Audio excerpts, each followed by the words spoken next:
अभी एक ट्रेंड इन्होंने चलाया हुआ कि दलितों को डरा दे, चलाया हुआ है ना कि दलितों को डरा दे। लेकिन ध्यान रखना, आप उस समाज, उस बरादरी, उस व्यक्तिगत से आते हो कि बाबा साहब के परिवार से आप लोग आते हो, तो डरिएगा नहीं।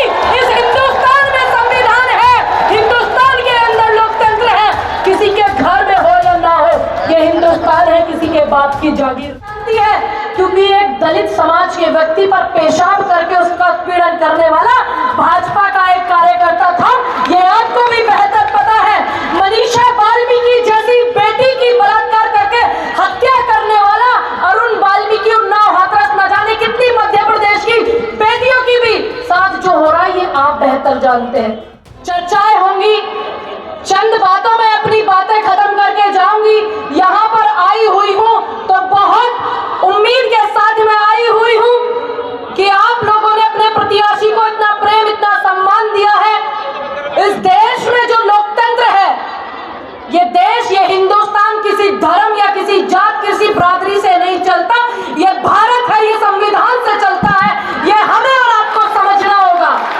अगर ये बात जनता नहीं समझ पाती है तो जो नेता हैं यहाँ के चुने हुए, जिन्होंने सरकार बनाई है, वो कैसे आवारागर्दी करते हैं, ये मध्य प्रदेश और जौरा की विधानसभा की जनता, मुरैना की जनता जो है बेहतर जानती है।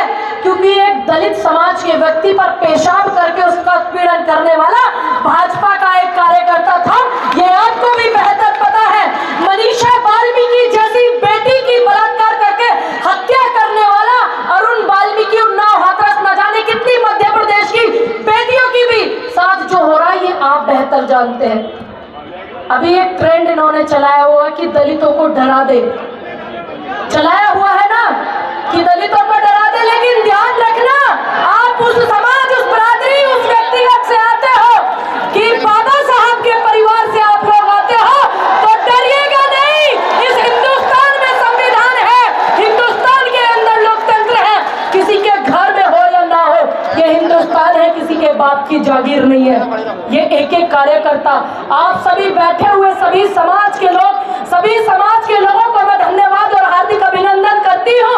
और मैं सैल्यूट करती हूँ एक ऐसी महान शख्सियत को जिन्होंने इस हिंदुस्तान में चुनाव लड़ाना ही नहीं, इन बेटियों के लिए कितना उत्साह बढ़ाने का काम किया। आज मैं गर्व से कह सकती हूँ कि मैं आपके बीच में बोल रही हूँ तो ये बाबा साहब के संविधान की देन है। मैं गर्व से कहती हूँ, मुझे गर्व है इस बात का कि उन्होंने किसी एक धर्म, एक जात, एक समुदाय के लिए यह संविधान या बेटियों की आज़ादी के लिए, बेटियों के हक के लिए, बरादरी के लिए नहीं लिखा। मैं ब्राह्मण समाज से आती हूँ, मेरे लिए भी उन्होंने लिखा है। मुझे इस बात का बेहद गर्व भी है और मैं उनका तहे दिल से धन्यवाद करती हूँ। ऐसी महान शख्सियत के लिए जोरदार ताली बजाइएगा, जिन्होंने हमें इस आजाद भारत में सांस लेने का और इस लोकतंत्र में बताने का कि हाँ, हम जिंदा हैं। कैसे बताओगे आपके जिंदा है? बोल के है ना, बताइए ना, है कि नहीं? बोल के ही बताइए ना, बताइए कि हाँ, हम लोग जिंदा हैं। गलत बात के लिए हम लोग हमेशा आवाज उठाते रहेंगे। ये चीज हमने सीखी है किससे? बाबा साहब से, अंबेडकर जी से सीखी है, झांसी की रानी शहीद आजम भगत सिंह, अहिल्याबाई होलकर, गांधी, नेहरू, पटेल, न जाने किस किस से सीखी है। और हम सबका नेतृत्व करने वाले वो बुजुर्ग हैं। यहाँ जितने भी लोग बैठे हुए हैं, ईमानदारी से बताइएगा कि देश की आजादी की लड़ाई में किन किन के बुजुर्गों का योगदान था। हाथ ऊपर करके बताना। अगर एक भी हाथ अगर नीचे रहा तो मैं समझूंगी कि आपके बुजुर्गों का योगदान नहीं है। आपके बुजुर्गों ने लड़ाई नहीं किया, आजादी की लड़ाई लड़ी के नहीं, तो हाथ ऊपर कीजिएगा। क्योंकि आप जो है अंबेडकर जी के वंशज हैं, हम उनकी नीतियों पे चलने वाले लोग हैं। हमने संविधान को स्वीकारा है और संविधान की रक्षा मरते दम तक करेंगे, ऐसा वादा आपके बीच में करके जाती हूँ। और दूसरी बात, आज जो मौजूदा सरकार है, अब हम बात करेंगे सरकार की। और सरकार पर इतने दिनों से मध्य प्रदेश, जौरा विधानसभा, मुरैना ही नहीं, पूरा मध्य प्रदेश झेल रहा है। जो व्यक्ति आदिवासियों को, दलितों को पुनर्वास नहीं दे सकता, उनके बच्चों को सम्मान नहीं दे सकता, उनके ऊपर पेशाब करता हो, बेटियों के लिए आवाज नहीं उठा सकता, बेटियों की आवाज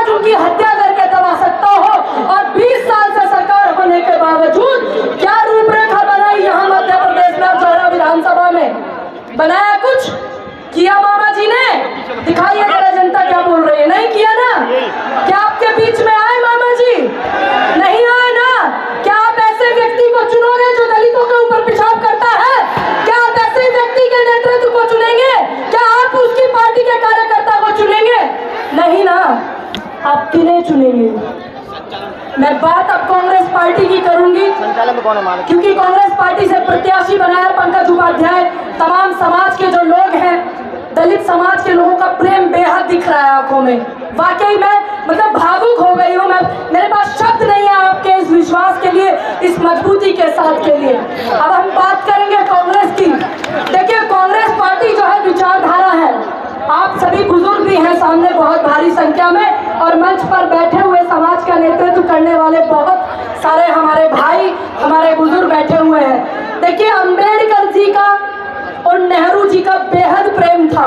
ये बात सब जानते हैं कि नहीं? जानते हैं ना। अम्बेडकर जी की सहमति से और सहयोग से प्रधानमंत्री वो बने थे। वो उनका एहसान मानते थे बेहद। और संविधान के अध्यक्ष जो है हमारे बाबा साहब, आज इस सम्मान के लिए हम उनका एहसान मानते हैं बाबा साहब का, और ताउम्र मानेंगे, संविधान की रक्षा करेंगे। ये संकल्प बहुत पहले से हम लोग ले चुके हैं, जब से हम लोगों ने राजनीति में कदम रखा है। एक राष्ट्रीय अध्यक्ष पार्टी का, भैया रुक जाइए, मैं जानती हूँ आप बेहद प्रेम करते हैं, मैं देर करती नहीं हूँ, हो जाती है, मैं माफी मांगती हूँ, ठीक है। मैं सिर्फ आप लोगों से निवेदन आपको बोलना लगातार, मुझे एक बार बोलना था, आपको लगातार बोलना। जय भीम, जय भीम। साथियों, मुझे पता है आप बहुत देर से बैठे हुए हैं। हमारे आज के मुख्य अतिथि बाबा साहब के नाती माननीय राजरत्न अम्बेडकर जी, मुझसे अभी बात हुई है, एक जाम में फंसे हुए 5 से 10 मिनट यहाँ पे आ जाएंगे। आप थोड़ा धैर्य बरचे थे। मेरा आसपास के साथियों से निवेदन है, हमारी बहन जी बोल रही है, धैर्य सुनना है, महिला शक्ति का सम्मान करना है, आप सभी से अनुरोध है। और 10 से 15 मिनट में हमारे मुख्य अतिथि आ जाएंगे। अब हम बात करेंगे कांग्रेस पार्टी की। हमारे जो राष्ट्रीय अध्यक्ष है मल्लिकार्जुन खड़गे जी, वो दलित समाज से आते हैं कि नहीं? ये सिर्फ कौन कर सकता है? ये सिर्फ कांग्रेस पार्टी कर सकती है। मध्य प्रदेश में सरकार तोड़ तोड़ कर बनाने वाले भगोड़े आज कुर्सी लेकर के बैठे हुए शिवराज सरकार में, क्या आप उनका सहयोग करोगे? नहीं। 4 बार के मुख्यमंत्री शिवराज जी, क्या इनके पास मध्य प्रदेश में दलित मुख्यमंत्री नहीं थे कि नहीं थे? इसका मतलब ये कभी नहीं चाहते कि कोई मुख्यमंत्री बने। आपके समाज का, आपके अपने बीच का कोई साथी मुख्यमंत्री बने। 4 बार की सरकार से लगातार यही है। ऐसा ही हाल है बयान में उत्तर प्रदेश का कर रही हूँ, वहां भी यही है। और इनकी पार्टी में अगर इनके अंदर इतना दम है तो क्यों नहीं इन्होंने अपने राष्ट्रीय अध्यक्ष को दलित बनाया? क्यों? क्योंकि आप लोग बाबा साहब की नीति पे चलने वाले लोग हैं। आप लोग लोकतंत्र को मानने वाले लोग हैं, संविधान को मानने वाले लोग हैं। इसलिए वो कभी आपको आगे नहीं बढ़ाएंगे, वो आपको डराने का काम करेंगे। और ध्यान रखना, इस मध्य प्रदेश में बोल करके जाती हूँ, पंकज उपाध्याय जी जो हमारे प्रत्याशी हैं, कि आपके लिए यहाँ ये जनता जनार्दन के सामने वोट मांगने अगर आई हो ना, अगर आपने, देखिए बुरा मत मानिएगा बड़े भाई, सीधा बोलना जानती हूँ, साफ बोलना जानती हूँ। आप इनको वोट दे करके जिता दीजिएगा, ये मेरा वादा है। इनको आपके बीच में घुमाने का काम मैं करूंगी, ये मेरा वादा है।